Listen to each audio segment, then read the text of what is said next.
তাই না? এটা কেন হলো বলো তো, কেন হলো? 14টা বাচ্চা। এই যে 5টা রুটি এত অকুলার রুটিতে পরিণত কি করে হলো? তোমাকে বলছি, এদিকে তাকাচ্ছ কেন? এদিকে তাকিও না, আমি কি বলছি শোনো। বলো, এটা হলো বিশ্বাস। প্রভু যিশু বিশ্বাস করে তার পিতাকে বলল, হে পিতা, এতগুলো মানুষকে এই 5টি রুটি কি করে যোগান দেব? তুমি পথ দেখাও।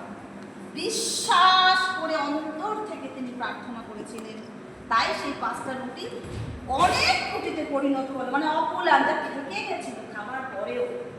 তাহলে আমরা মনে রাখবো, যদি আমরা প্রত্যেক এখানে যতজন শিশু আছি, তোমরা সবাই ভাববে প্রভু যিশু এমন কোনো কাজ নেই যে তিনি পারেন না।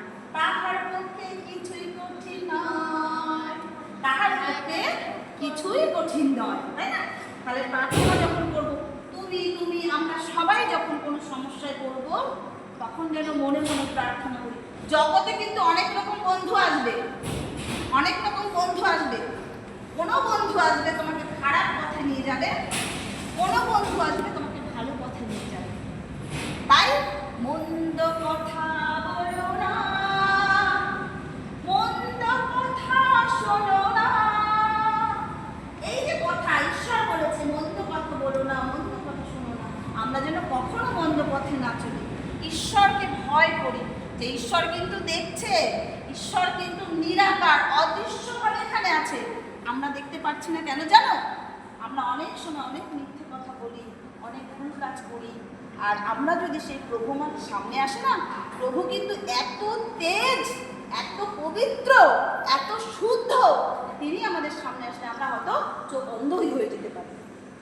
এত শুদ্ধ, এত তেজময়, এত পবিত্র।